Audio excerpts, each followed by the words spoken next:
We are approaching the first look at second quarter GDP, also the initial jobless claims and June durable goods orders. Rick Santelli is standing by at the CME in Chicago. Rick, what do you see?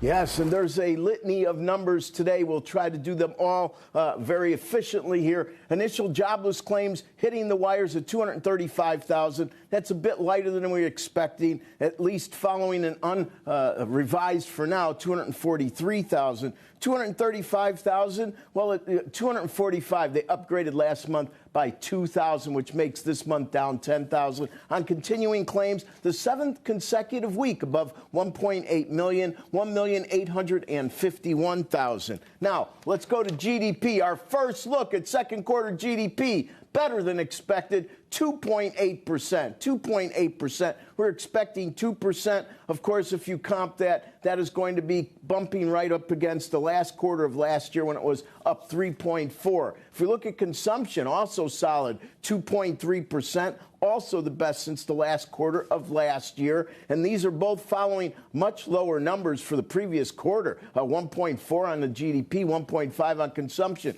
Now let's go to the price index, shall we?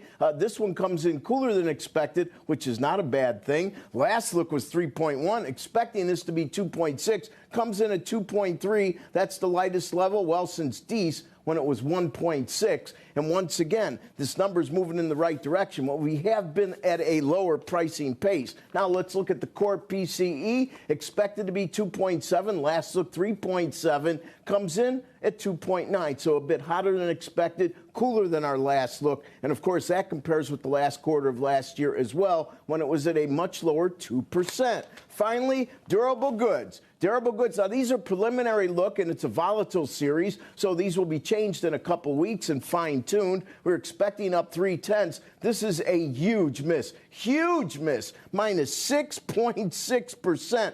That is the weakest going back to that horrible month, which was April of 2020, when it was down 20. This is a biggie. And if we look at X-Transportation, now we know why the number was down. X-Transportation jumps all the way up to up 0.5%. Aircraft parts obviously played a huge negative there. Up 0.5%. Well, that is the best of the year. Last year, we were up 0.6%. Now, let's look at capital good orders, non-defense, ex-air and aircraft parts. This is a proxy for capital spending. A very solid number, up 1%, up 1%. That is the best look going all the way back to January of 23. Shipments, a completely different story, comes in at a lackluster up 0.1%, and that's comped against last month, which was down 0.7. And I do want to point out on the capital goods order, you got a proxy for capital investment up 1%. It was solid,